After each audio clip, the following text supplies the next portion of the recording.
ఈ 40 రోజులు నేను ఉపవాసం ఉంటానని తీర్మానాలు చేసుకుంటారు. ఈ 40 రోజులు నేను ఏం తినను అని తీర్మానాలు చేసుకుంటారు. ఈ 40 రోజులు ఇదిగో అప్పటి వరకు నేను డ్రింకింగ్ మానేస్తా, సిగరెట్ మానేస్తా అనే తీర్మానాలు చేసుకొని ఫాస్టింగ్ చేసేవారు కూడా ఉన్నారు.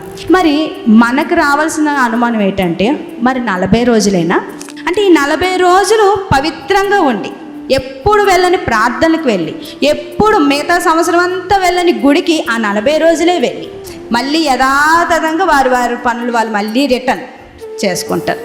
మళ్ళీ అవే అలవాట్లు, అవే ఆలోచనలు, అవే కార్యక్రమాలు. అంటే ఈ 40 రోజులు పర్టికులర్గా చేసి తర్వాత మళ్ళీ ఏమైపోతుంది, 365 రోజుల్లో 40 రోజులు తెస్తే మళ్ళీ 325 రోజులు మళ్ళీ పాత జీవితమే. చాలామంది ఇది ఆచారంగా పాటిస్తున్నారు కాబట్టే ఆచారంగానే అవి నడుస్తున్నాయి. కానీ దేవుడి దగ్గరకు వచ్చేటప్పటికండి మనకు ఆచారాలు పనికిరావు. యేసుక్రీస్తు ప్రభువు దగ్గర మనం వచ్చామంటే మన జీవితం పర్ఫెక్ట్గా ఉండాలి. 40 రోజులైనా పర్ఫెక్ట్ జీవితకాలం అంతా సిస్టమ్ మనం పాటించాలి. దేవుడు చెప్పిన సిస్టమ్ అది. కానీ ఈ రోజుకి కూడా 40 దినాలు ఆచారంగా పాటించేవారు ఉన్నారు. నిజంగా పాటిస్తే తప్పు లేదు. 40 రోజులు ఉపవాసం ఉన్నట్టుగా, 40 రోజులు దేవుళ్ళు ఉన్నట్టుగా జీవితాంతం ఉంటే నో ప్రాబ్లం, అందులో తప్పేమీ లేదు. ఎవరి ఇష్టం అది. నువ్వు ఉపవాసం ఉంటావా, ఉండు.